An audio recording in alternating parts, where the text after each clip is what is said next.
Box 13, with the star of Paramount Pictures, Alan Ladd, as Dan Holliday.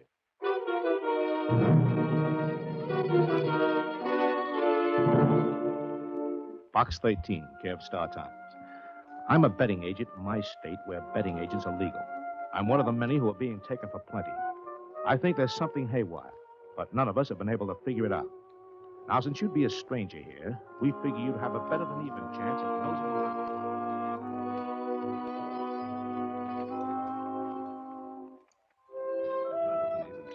Nosing around and finding out how we're getting clipped. If you do, we'll pay. If you don't, maybe you'll have yourself an adventure anyway. My name is Bert Hendricks. Look me up at 6729 Sierra Way. Enclosed is enough money to take care of immediate expenses. Have a look, huh? Yeah, I had a look all right. Right into the muzzle of a nasty .25 automatic.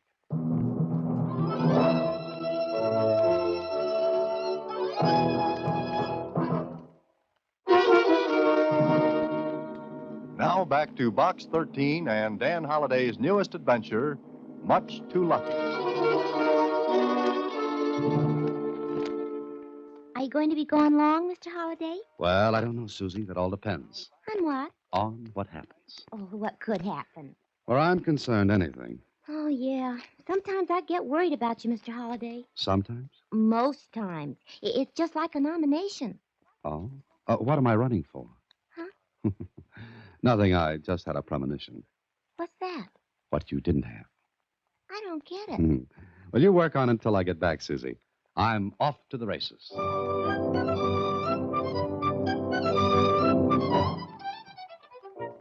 The plane trip was quick and pleasant. And 8 hours after I said goodbye to Susie, I was talking with Bert Hendricks, a big, nice-looking fellow, but with a worried look on his face.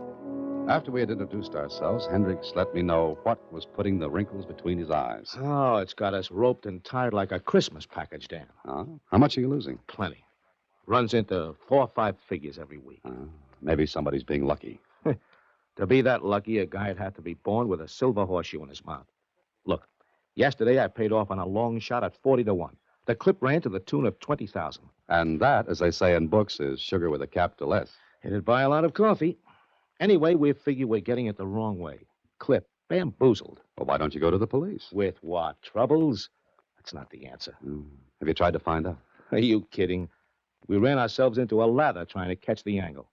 No dice. Dan, somebody in this town's plenty smart.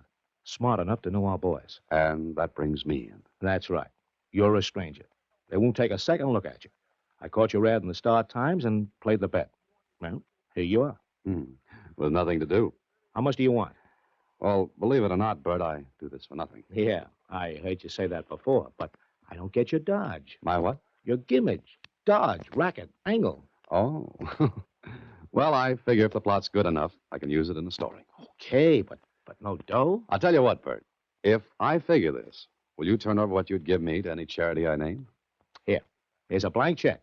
Fill in the amount, I'll sign it. But try to catch the capers that are putting the shellac on us. With nothing to start on, I've got a job. They're smart, plenty smart. What they win is over and beyond the run of luck or chance. Any ideas? Yeah?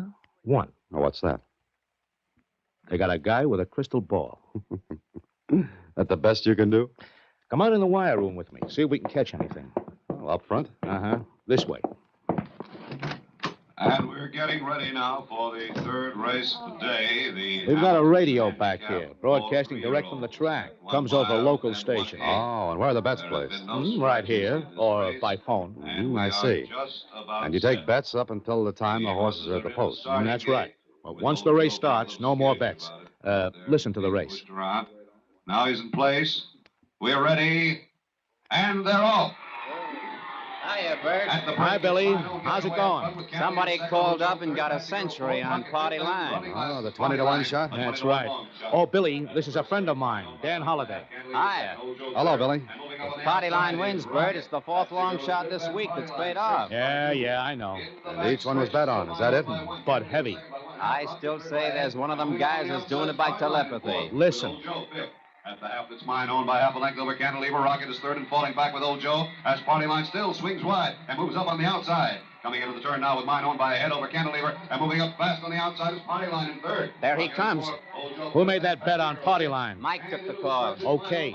Get me to the name of the guy who made the bet. Sure. Right away, Bert. Listen to that. Mine owned and Party Line. It's mine owned by a half over Party Line, and it's a driving finish with mine owned in front by a nose. Party Line getting up the whip and moving up, and across the finish. It's Party Line by a head over mine own. Oh, 20 to 1. And $100 at 20 to 1. Don't say it. Don't say it. Come on. Let's go back to my office. Oh, Dan, I don't get it. How can they pick long shots like that? Is it only long shots? No, not always. Sometimes it's the favorite, but it's always a winner. And I say no guy can pick a winner every race, especially every long shot. Come in. Want to know who placed that 100 on Party Line, Bert? Yeah. Here's the tab. Oh, her again. She's awful lucky. Too lucky. Who is it? Name's Vaughn. Terry Vaughn. Singer at one of the clubs here. She's done this before, huh? Yeah, she's done it before. 20 grand today, 5 last week. Why doesn't she retire and leave here? Well, she can. Look, Dan, we've got this betting narrowed down to about 20 people. 20? Yep. The most consistent winners. They never lose. Oh, a ring, is that it? That's right. But not one of them is ever at the track. You mean they just don't go? That's right, never. I don't get it. Neither do we. Oh, Billy, Yeah? this call from Terry Vaughn came in just before the horses were at the post, huh? Sure. We take bets up to the break. What are you thinking about, Dan? I was just wondering if there was any way of getting advance information on a race. You kidding. Not a chance. This is a business with us. Legitimate. On the level. We know every angle and dodge. There's no way anyone could know before the race that a long shot like Party Line was going to nose across first. Well, you've got yourself a problem. All right. How about taking a slice of it, Dan? What I said about that blank check still goes. Okay, you've got yourself a boy. Good. I don't know where I'll start, but as they say in books, everything has a beginning. So, why not start with Terry Vaughn?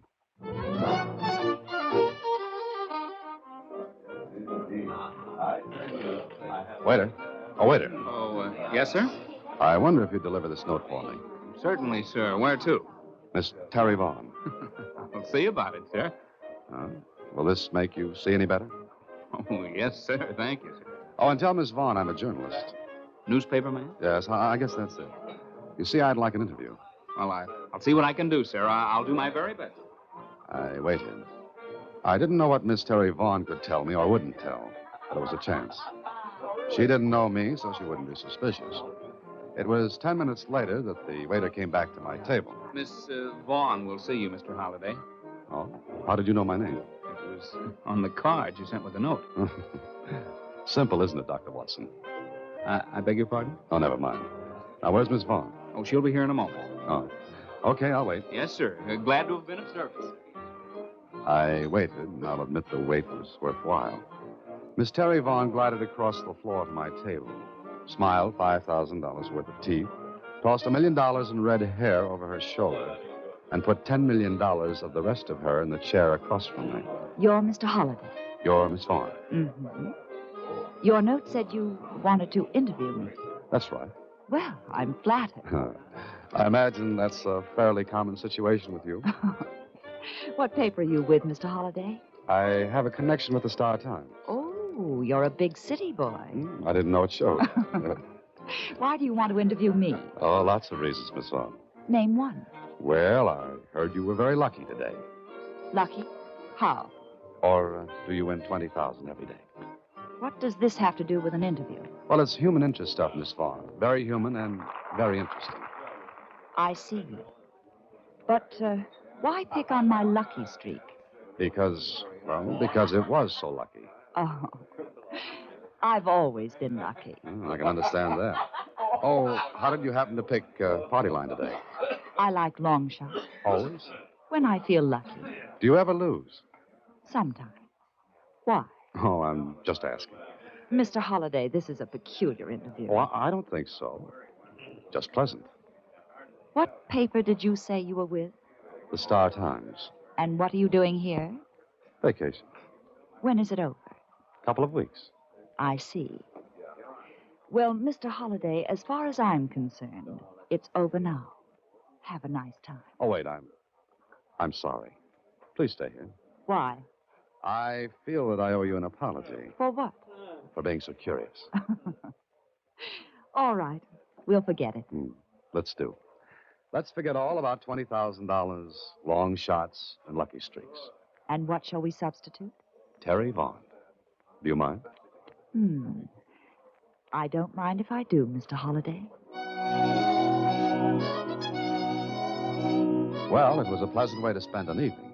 But when it was over, I was just as smart as at the beginning, which was zero. Maybe Terry Vaughn was lucky, but how lucky can you be? The next day, I met Bert Hendricks, and he had more trouble. Well, somebody did it again today, Dan. Not quite as big as Terry's play yesterday, but enough. Enough. One of the same 20 people you've tabbed? One of the 20. If it weren't for the fact that it's those same 20 people all the time, it could be just luck. Could be. You saw Terry last night? Yeah. Oh, yeah, I saw Terry. And? A very lovely girl. I wish I had her money. It's mine. That's funny. Oh, I'm sorry, Bert. I don't have to ask if you've watched those 20 people. Oh, sure we have. They don't talk to anyone connected with the track. As far as I know, they don't even know anyone there. There's got to be a gimmick. Yeah, that's what I keep telling myself in the head. Look, Bert, let's try to figure it out logically. You say every one of those bets is placed just before the race is run. And that's right. And each of those 20 people picks a winner. Yeah. Not only with me, but with all the other agents who have the same setup I've got. Then how could they get advance information? They can't. They've got to, Bert. Dan, we've been all over that. Yeah, maybe there's an angle you've overlooked. Okay, name it and I'll buy it. Is there any particular race or races they always bet? What races do you lose the most heavily on? Wait a minute. That is an angle.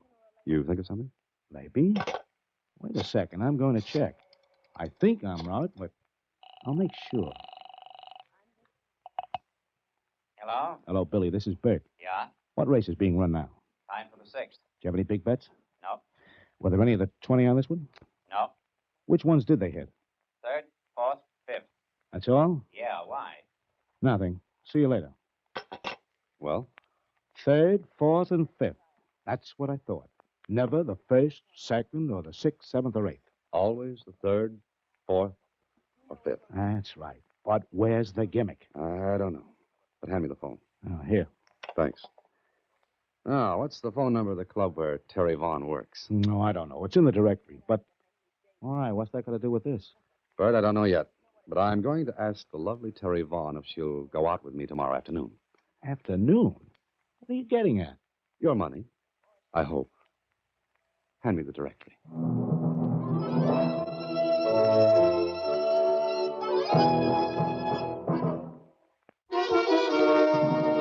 And now back to Much Too Lucky, another Box 13 adventure with Alan Ladd as Dan Holliday.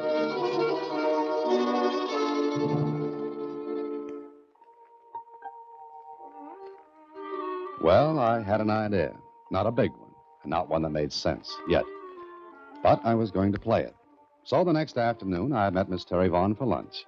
I arranged the time so we'd be together just about the same time the horses went to the post for the 3rd race. We sat in a little cafe. I was really surprised that you called me, Dan. Oh, why, Terry? Oh, I don't know. Maybe because you seem more interested in my luck than in me. The two go together.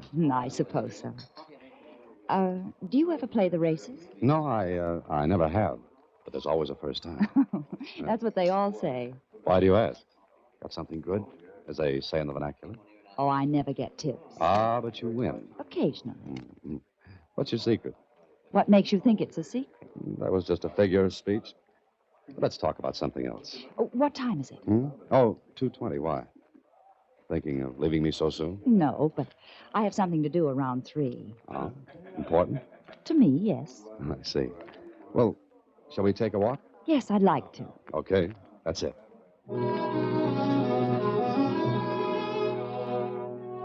So we walked. Terry was very charming. I was beginning to wonder about my hunch. Maybe it was luck after all. Then a few minutes after 3... Dan, will you excuse me for a few minutes? Oh, your important 3 o'clock date. That's it. I have to make a phone call. Want me to wait? Yes, if you want to. Oh, I do. I'll make it from this drugstore. All right. I'll wait right here. I won't be more than a few minutes. She went into the drugstore and straight to a phone booth. I slipped inside, went to a counter. The clerk came up to me. May I help you, sir? Yes. Let me see a pair of those binoculars, will you? These? They're not very good, except for children, just toys. Oh, I like to play with toys. May I see a pair? Certainly. Here you are. Thanks. If you point them outside, you'll get a better idea of what they'll do. Oh, I'm getting a good idea right here. Excuse me, I'll be right back, sir. Uh-huh. I watched Miss Terry Vaughn in that phone booth. The binoculars weren't very good, but I saw the numbers she dialed and remembered them. She spoke for a few seconds, hung up, dropped another coin, and dialed another number. I got that one, too. Then the clerk came back. They work all right, sir? Oh, they're marvelous, just marvelous. How much are they? $2.95. Here you are. Shall I wrap them? Got any kids? Huh? Why, yes. Well, here's a present for them. But you just bought them. Well, you see, I like your kids. You take these. But sir, I can't take these, or can I? I walked back outside and got to the pavement before Terry Vaughn finished her second phone call. I was standing there when she came Well, out. there we are. All set. Make a call, all right? Yes. Now, how'd you like to see the town? I'd love it. Come on, let's go.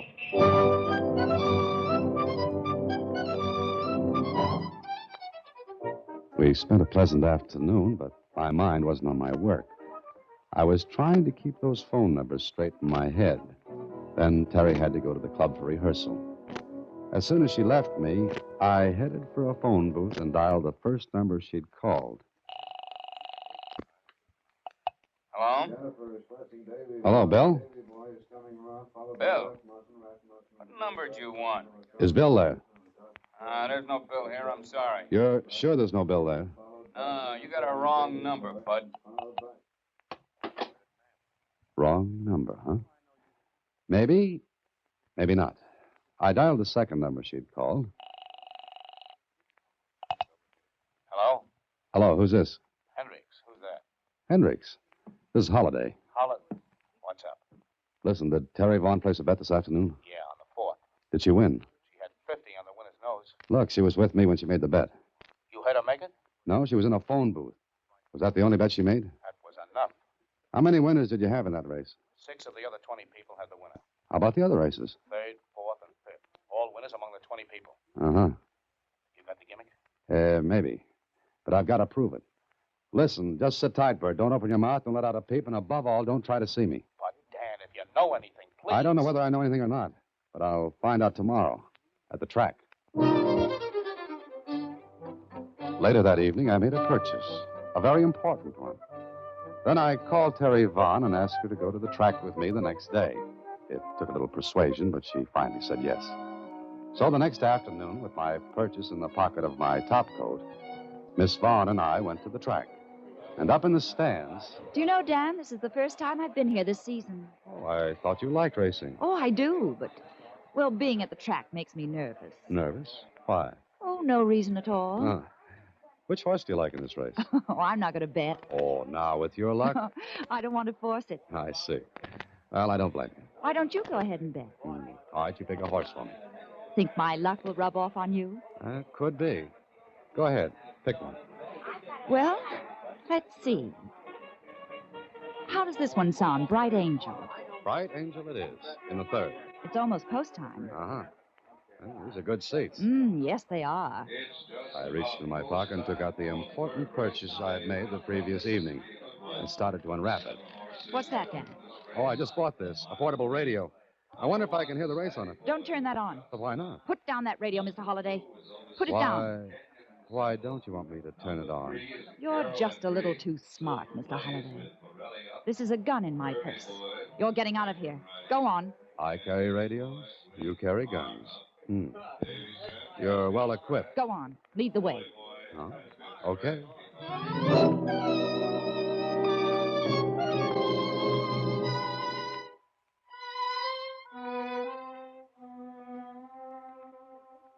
She was as cool as an Arctic winter, and she handled the gun nicely, kept it in the small of my back under her handbag.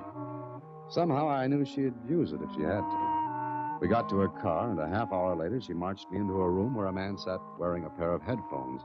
He looked up as we came in. Oh, hello, Terry. Who's this? A smart boy, Tim. I'm leaving him with you. Smart boy? Mm-hmm. He's wise. How he got that way, I don't know. But after the 5th race cleanup, we're leaving town. Well, it's about time. We couldn't run this racket forever. You know, Mr. Holliday, you're lucky you didn't come along sooner. Yes, I know. Before you made your take. That's right. How did you figure it? Through a 295 pair of binoculars. I saw the numbers you dialed yesterday. Oh, you should be with us. Let's see. That thing there is a wire recorder. You tap into the broadcast line that runs from the track to the radio station without the station's knowledge. You record the broadcast, then play it back into the broadcast line. 2 minutes after the regular airtime. You are smart. And those 2 minutes give you enough time to place bets on sure things. You already know the winners, but the bookmakers don't. Correct. But you only pull this on the middle 3 races of the card, so that latecomers and those who leave the track early won't catch wise by listening to their radios. Right again. The broadcast is delayed 2 minutes. The race is already over before the bookmakers even think it started. Sit down, Mr. Holliday. Watch him, Tim. Yeah, okay. I'm going to clean up a few odds and ends. Goodbye, Mr. Holliday. Oh, we'll see each other again. Oh, I doubt that very much. Goodbye. And be very happy that some of my luck did rub off on you. Smart dame, smart dame. Knows angles. Yes, I can see that. Yeah, we make a take here and then move on. Now, you just sit still, Bub. I got some work to do, but I can still watch you. I watched him, too. The wire recorder was spinning. He flipped a switch, and I knew what happened. The 3rd race at the track was over, but the broadcast of it was going over the air now. 2 minutes later. Then... Now we sit tight for a while. Say, that wire recorder, I've never seen one before. Great gadgets. Yeah. Great. I make recordings of my own voice all the time. Oh? You mean all you do is talk into that little microphone and your voice is recorded right away? Mm-hmm. Hey, you want to say something? Hey, you're obliging. Oh, sure. Anything to pass the time. Gets dull in here. Go on, say something, and we'll play it back for you. Go on. Well, what'll I say? Oh, anything. First thing comes to your mind. Well, my name is Dan Holliday. I'm being held prisoner at 758 Condo Street at the point of a gun. Please help. Oh, great. Just great. Don't you wish someone on the outside could really hear that? Yeah, I guess I do. Now, you mean that thing will play it right back, huh? Sure. I just got to switch from the record to playback, that's all. He turned his back for a second, flipped a switch. I flipped a switch, too, and waited. Well, my name is Dan Holliday. I'm being held prisoner at 758 Condo Street at the point of a gun. Please help. See? That's all there is to it. Well. What do you know about that? Isn't science wonderful? Yeah, sure is. Too bad you had to come along and spoil this racket, mister. But I guess we made a big enough take, and keep your hands up, mister. I can shoot and answer the phone at the same time. Yeah? Tim, what happened? Happened? Nothing. Why? The guy is Listen, still... get out of there fast and take him with you. We'll take care of him later, but get out of there fast. Terry!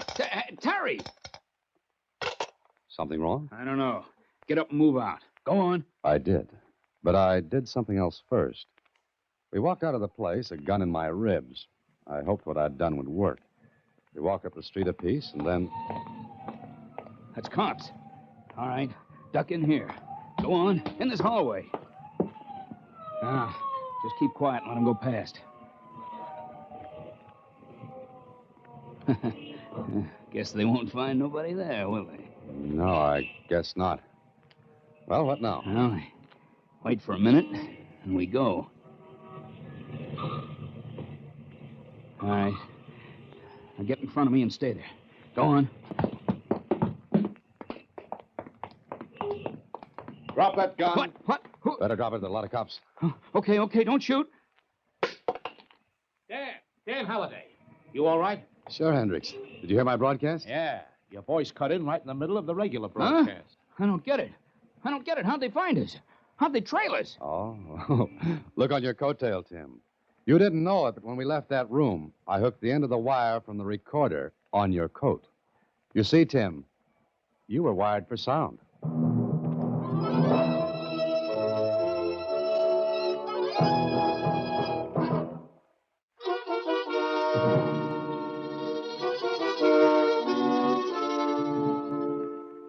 Gee, that sure was a clever idea they had, Mr. Holliday. Uh-huh. And you were clever, too. That wire left a trail right to you and that man. Yeah, he was wired for sound, Susie. Uh-huh. Oh, and I'll bet you got a racy story out of it. What, Susie? No, don't you get it, Mr. Holliday? I made a joke. Racy story. Get it? Yeah. Yeah, I got it. Good night, Susie. Next week, same time, through the courtesy of Paramount Pictures, Alan Ladd stars as Dan Holliday in Box 13. Box 13 is directed by Richard Sandville, with this week's original story by Robert M. Light and Mr. Sandville. Original music is composed and conducted by Rudy Schrager. Part of Susie is played by Sylvia Picker, and production is supervised by Vern Karstensen. Box 13 is a Mayfair production from Hollywood. Watch for Alan Ladd and his latest Paramount picture.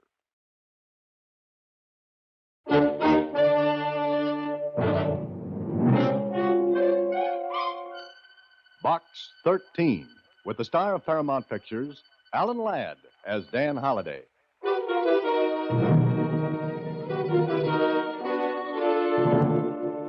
William.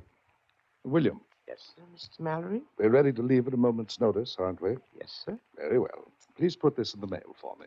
Very well, sir. Oh, you'd better take it ashore and post it there. I'm rather anxious to see who this Box 13 is. The letter I received was short and to the point. Enclosed with it was a plane ticket and another ticket. First class on the biggest luxury liner afloat. And the letter read, "Be at the end of Pier 9 tomorrow night at 8. Please be prompt." That was all. A command, not a request. When I received it, I wondered who'd written it. Well, I found out.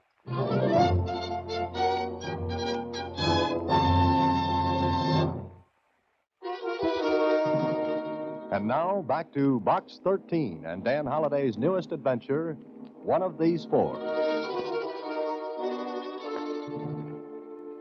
But, Mr. Holliday, do you want to go on another trip? Oh, not if I can help it, Susie. But someone paid for these tickets. First class on the biggest liner afloat. And no name or address. You can't send it back. But I can bring it back. You mean you're going to Pier 9 tonight? Like it says here, Susie, I'm going to Pier 9 tonight.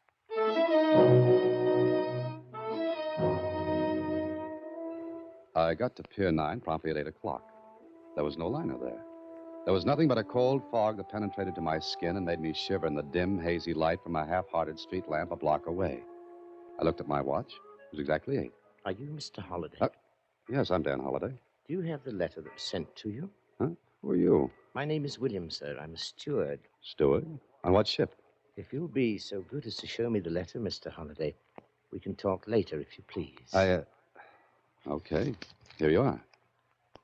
Very good, sir. If you'll come with me. Where? There's a boat waiting, sir, to take you out to the yacht. Yacht? What yacht? Look, what about this ticket? That will be explained later, Mr. Holliday. Now, will you come with me, sir? He stood there waiting for me to follow him. I wondered whether to or not. Well, I'd advertised for adventures, and who blames whom in a case like this? Then... You coming, sir? I think you've talked me into it. Okay, William. Lead the way.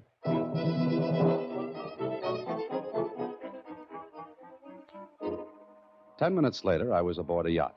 But what a yacht. It was seagoing, and from what I could see in the bad light, ready to go anywhere and do anything. William led the way along the deck. We go down this companionway, Mr. Holliday. And it's nice to know we're going somewhere. Your cabin, Mr. Holliday. Mine? Yes, sir. I think you'll find everything in order. Pajamas, toothbrush, everything that you'll need for the night. Oh, now, wait a minute. If you're hungry, there are sandwiches and coffee. Good night, sir. Hey, now, just a minute, you. Hey, open up. Come on, open this door. William? William. And that, as they say, was that. I was locked in.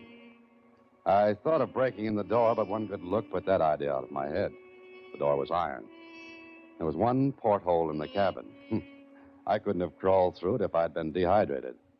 Well, I sat down to figure this out. Then it was figured out for me. The yacht was moving. I ran to the porthole. The lights of the city had already been swallowed up by the darkness. Mr. Dan Holliday was going on a trip. But where? And why?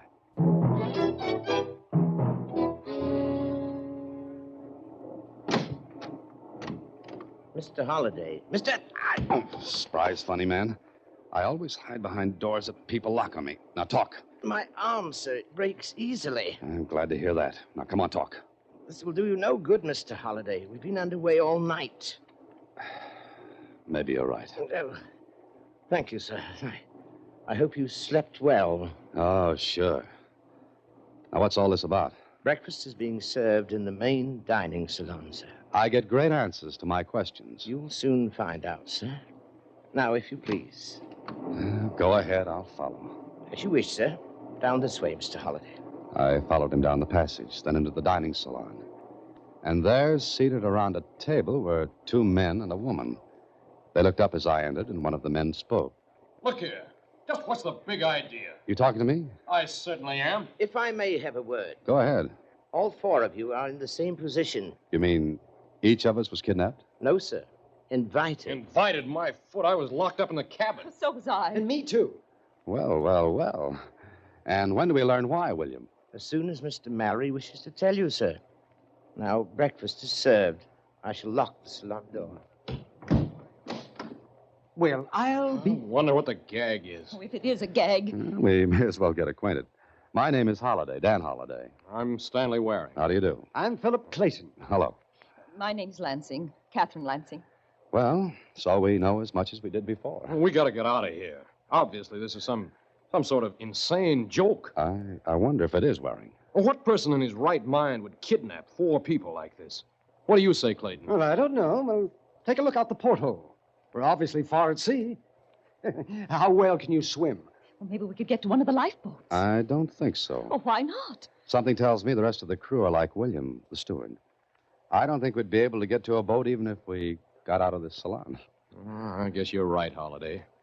Well, what do we do? Mr. Waring, I suggest we have breakfast. I think better on a full stomach.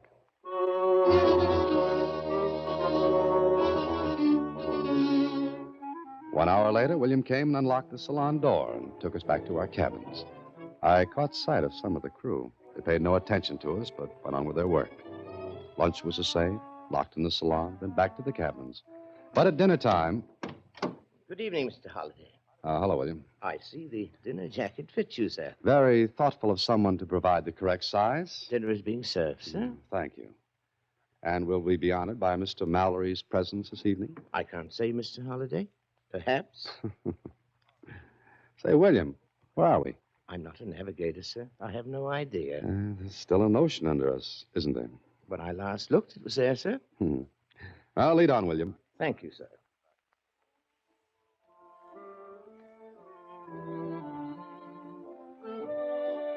Oh, good evening, Holliday. Hello, Waring. Miss Lansing. Good evening. Say, look, we've got to do something about this. We've got to. What do you suggest, Clayton? Well, I don't know, but we've got to think. What are they going to do with us? Why did they bring us here? Dinner is served. Why, I'll choke it out of you.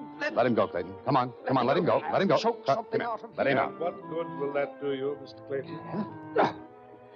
Mr. Mallory, sir. That will be all, William. You may go. And turn that thing off, will you?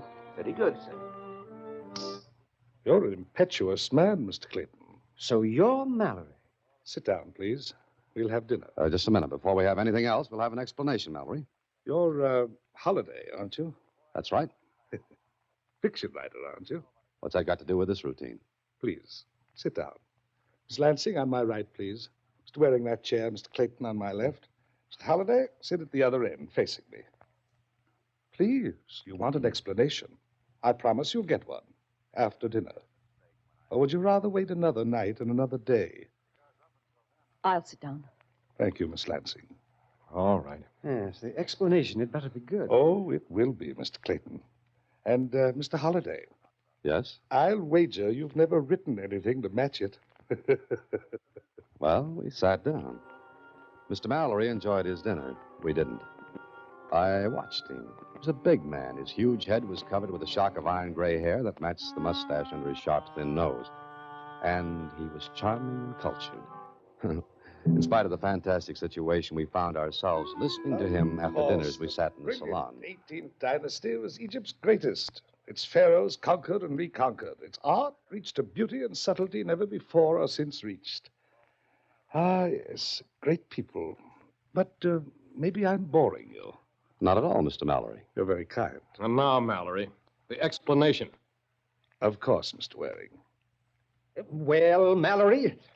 I'm choosing my words carefully, Mr. Clayton. They'd better be good. They will be. Miss Lansing, gentlemen, I investigated each of you before inviting you aboard my yacht. Mr. Waring? What? You advertised in the paper for a job, preferably in a foreign country, that you had no family. Is that correct? Yes, that's right. You answered my ad. Correct. Miss Lansing? Yes? You advertised for a companion position. You, too, have no family. No, And Mr. Clayton, you ran an ad offering your services in any capacity. You're sort of a soldier of fortune. If you want to call it that. I shall. Lastly, Mr. Holliday. Box 13. Adventure wanted. Will go any place, do anything. Yes, that's my ad. Now, does any one of you see a striking similarity? Oh, please, you must have.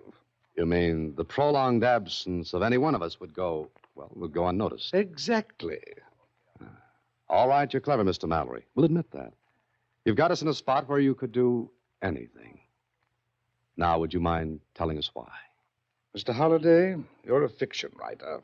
Have you ever written a story about a perfect crime? Crime? Don't be alarmed, Miss Lansing. Well, Holliday?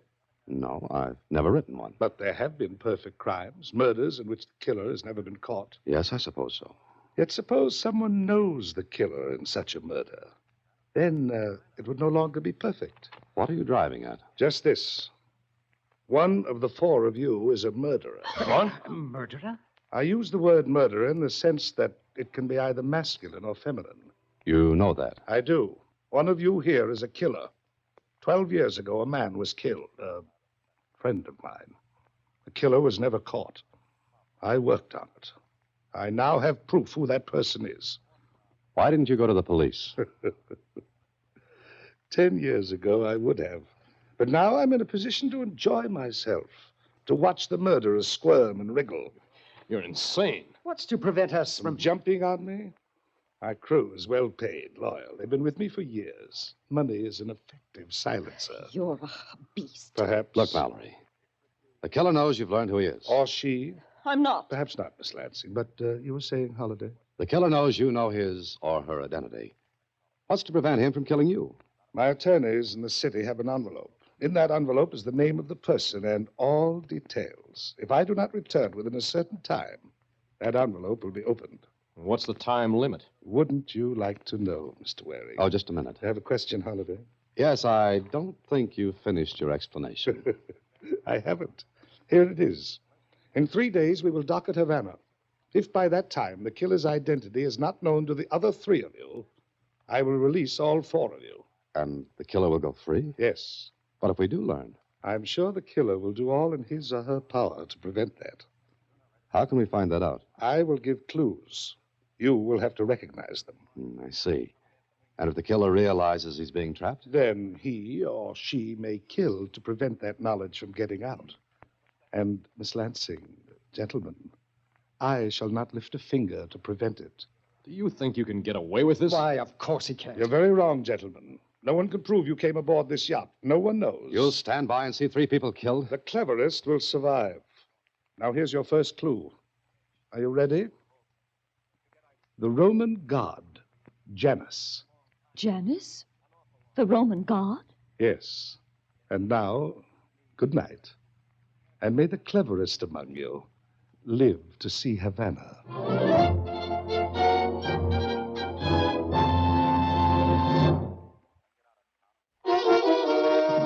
And now, back to One of These Four, another Box 13 adventure starring Alan Ladd as Dan Holliday. So there we were, the four of us, and one of us a murderer, or so Mallory said. Was he lying? If he wasn't, then he'd cooked up a fantastic situation. After dinner that same night, I went to my cabin and sat down trying to figure out what the Roman god Janus had to do with a killer when... Come in. May I come in, Mr. Holliday? Oh, please do, Mr. Mallory. It's your yacht. Mind if I sit down? It is also your chair. I like your sense of humor. I like yours. It's just like an open grave. Don't you think you could get a story out of this, Mr. Holliday? What else will I get out of it, Mallory? Do you believe my explanation? I don't know. Here, take this. What? Here, What? take it. Take it. It's loaded, too. Why the gun? To protect yourself. Against what? Or whom? Against the murderer. It is loaded, isn't it? Yes. Yes, and it's pointed right at you. So I see. But strangely enough, I'm not worried. What's to prevent me from forcing you to order the shot back to land? Your sense of adventure, your own willingness to see this through, your desire for a good story. Aren't you placing too high a value on your ability to judge people? I made no mistake in you, Holliday. That's why I gave you the gun. You mean you're actually going through with this incredible thing? Yes. One of the other three is the killer. Miss Lansing, Mr. Waring, or Mr. Clinton. Suppose none of us learns who the killer is. I intend to keep my yacht on the high seas until you do. But you said we'd be in Havana in 3 days. We don't have to be. You had better be. Holliday, I have my own reasons for this incredible thing. I've come to you because I've watched you, listened to you. Of the four, you are the one who seems the most resourceful. You alone acted with calm and sense at dinner. Thank you, Mr. Mallory. Not at all, Mr. Holliday. Now I'll leave you alone. And, Mr. Holliday, the cabin doors are no longer locked. They cannot be locked because the keys are gone. Good night.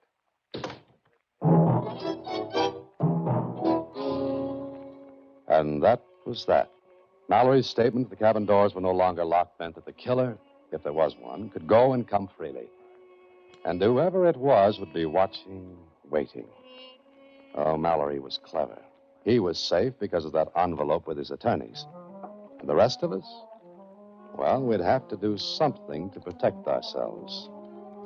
It was midnight when I got up from the bed. I hadn't undressed. I'd kept my eyes on the door. Then I thought again about Janus. Janus, the Roman god. What kind of a clue was that? Well, I decided to find out. There were books in the main salon. Maybe I could learn something from them. I stepped into the passageway. It was dark, not a light showing. I groped my way along the passage toward the main salon. I opened the door.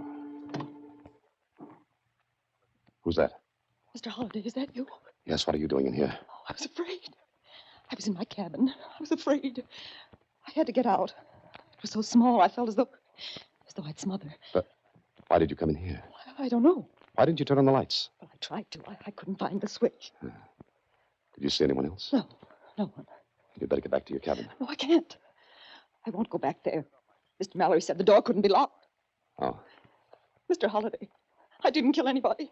I'm innocent. Please get me off this yacht. In the middle of an ocean? We can get a boat. We got to. You wouldn't have a chance in the world. Oh, but we'll all be killed. Come on. I'd better get you back to your cabin. Come on. Oh, no, I won't go. I won't go. Now, don't get hysterical. That won't help. Oh, please help. What makes you think I can? You? You mean you won't help? I didn't say that. Oh, you're the murderer. You're the one. Oh! Be quiet. That's good advice, Miss Lansing. Be quiet. Mallory. No. The lights will go on in a moment. Turn them on now. I can't. The main switch is off. I had it turned off because... there we are. All right, turn off the main switch, Mallory. Added protection and... What's the matter? Who's that screaming? Mr. Waring. Did Mr. Clayton come with you? Yes, I'm here.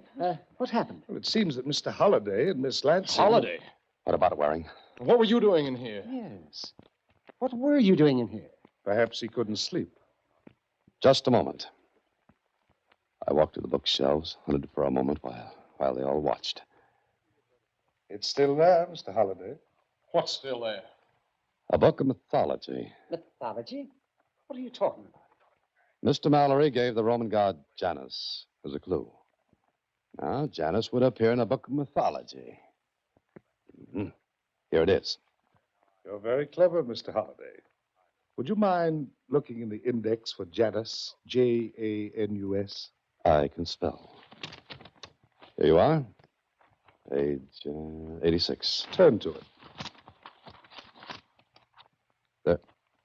There's no page 86. That's right. Someone tore it out of here. Exactly. And that's the only book of mythology on board. It's obvious the killer took it out to prevent the others from finding the clue. In other words, the killer knew that reading that page would give him away. Yes, provided the reader was sufficiently acute.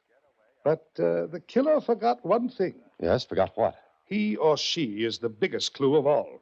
What do you mean by that? I mean, Mr. Waring, there's something about him or her that gives away the show and ties in with Janus. What is it, Mallory? Find that out and you'll have the person, Mr. Clayton.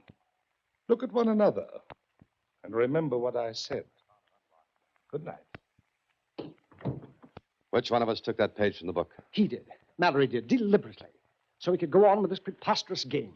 I wonder. There was someone in here when I came in. You don't know who it was? No. I left the door open when I came in. I couldn't find the light switch. I think someone slipped out when I came in. And you, Holliday? You were here? Yes. Yes, I was. What of it? What do you think? What were you going to do here, Holliday? I came here to... He's turned off the lights again. I don't think that anyone should move.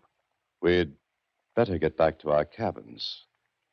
I don't like being in the dark with a killer. The next morning on deck, I saw Waring standing at the aft rail. I stopped because he looked around as though seeing if anyone were near.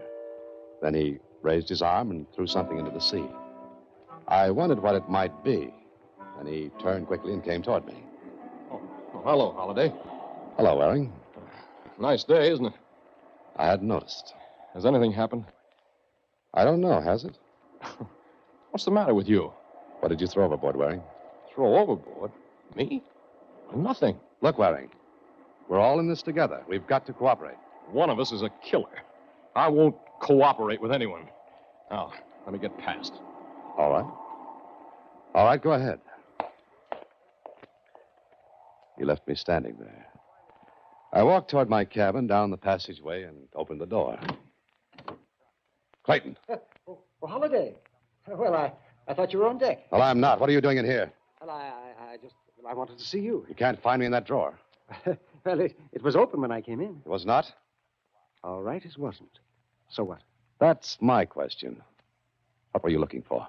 The missing page from that book. Stop lying. Where did you get that gun? What are you going to do now? Please, don't. Get out of here. Go on, get out. I'm going to tell Mallory that you have a gun. Sat down. Things were moving fast. I thought about Catherine Lansing. She'd been in the salon. I thought about Waring, who had thrown something overboard. And what he'd thrown hadn't been paper, so it wasn't the page from the book. And I thought about Clayton searching my cabin. Which of the three was the killer? By now, I believed Mallory's story. Then I remembered something about Janus. And it tied in with what Mallory had said. Tied in with the killer and something I'd seen. I left my cabin and hurried down the passage. I was almost to the end when...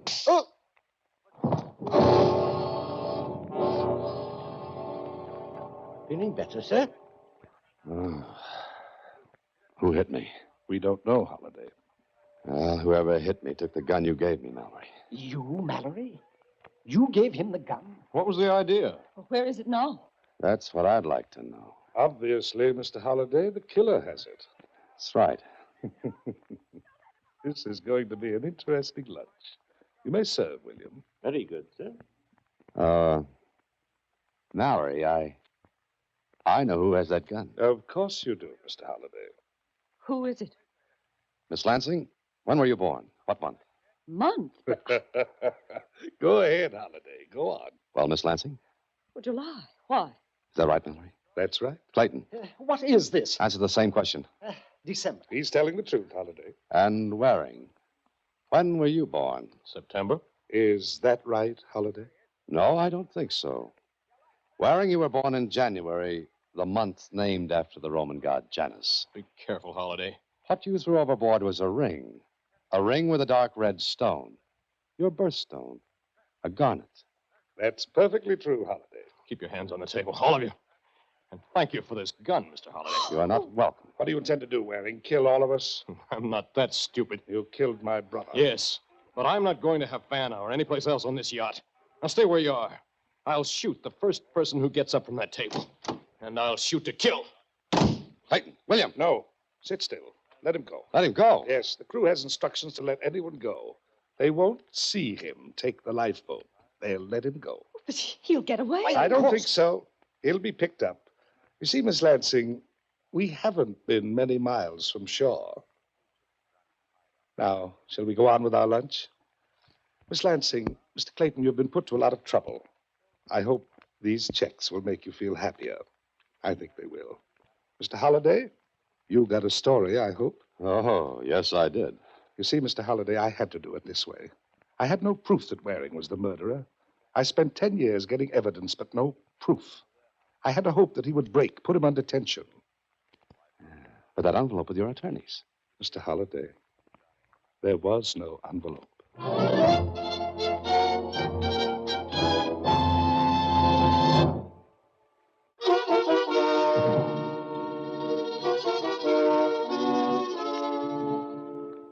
They picked up that Waring, huh?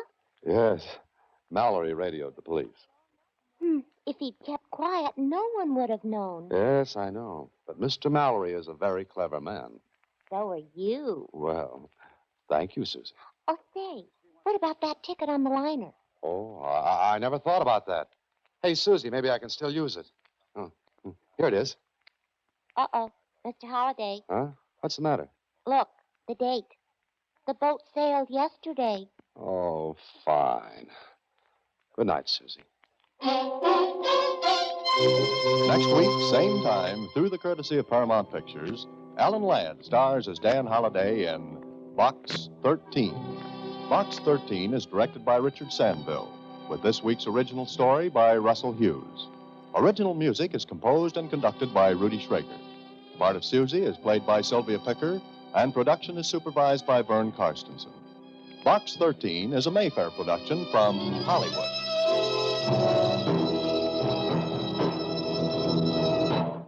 Watch for Alan Ladd in his latest Paramount picture.